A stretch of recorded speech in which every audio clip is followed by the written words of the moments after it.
Então não adianta a gente ficar lutando contra as nossas vontades, porque elas vêm da nossa cultura, elas vêm da nossa história, elas vêm do nosso fator emocional.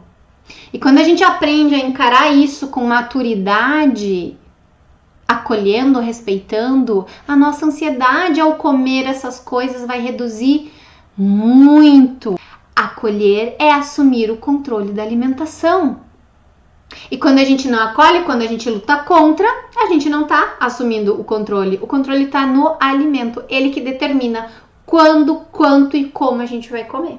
Desse jeito que eu expliquei, gente, comer a sua comida preferida vai fazer com que você não sinta culpa.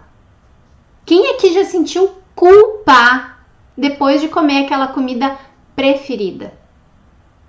Depois de comer aquele bolo que a gente acha que é proibido, que é errado, mas a gente vai lá e come, depois a gente pensa, ai, por que eu fiz isso?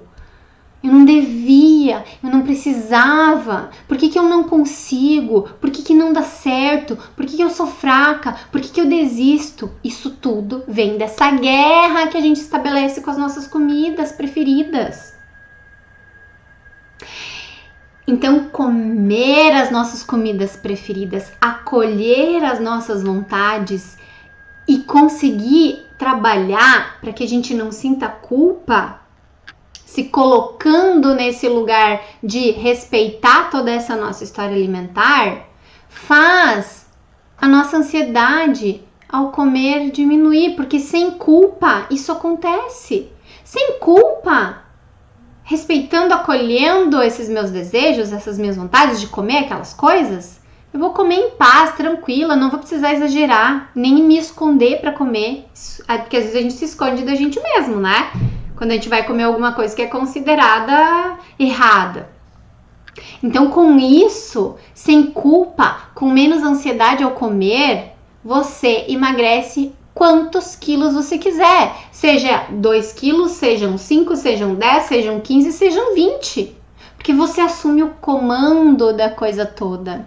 E às vezes, gente, o primeiro passo é limpar a nossa mente dessas milhões de informações terroristas sobre o alimento, que aquele alimento é horrível, porque o açúcar é o vilão, porque a lactose não sei o que. Aí o que a gente faz? A gente morre de medo de comer uma fruta, porque a frutose não pode, porque a frutose. A gente morre de medo de comer a fruta, a gente deixa de comer a fruta, só que o nosso desejo tá ali, a nossa vontade tá ali, e logo a gente vai acabar caindo, comendo qualquer outra coisa de forma compulsiva. Aí a gente vai para outros doces, muito mais calóricos, em muito maior quantidade e de forma muito compulsiva. E isso é horrível quando a gente está falando em emagrecimento, porque isso afeta o nosso estado emocional em relação ao alimento.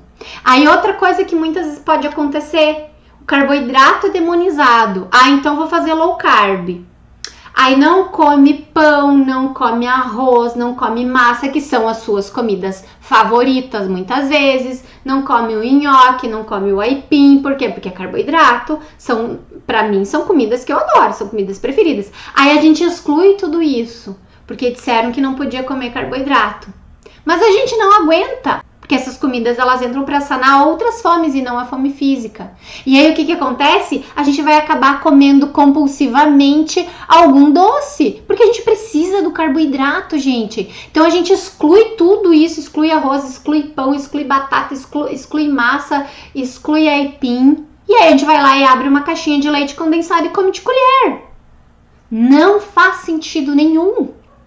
Só que daí a gente vai comer compulsivamente o leite condensado. Aí a gente passa no mercado e compra 2, 3 barras de chocolate. Mas tá fazendo low carb. E aí não vai ter resultado. E aí vai ficar mais ansiosa. E aí vai pensar o quê? Não dá certo mesmo. Então azar. Então entendem como ficar cortando as nossas comidas preferidas, que fazem parte da nossa história, da nossa cultura, que representam as nossas emoções muitas vezes, é muito sabotador. E vocês entenderam como manter as nossas comidas preferidas dentro da nossa alimentação faz com que a gente consiga ser menos ansiosa ao comer e emagrecer o quanto a gente quiser?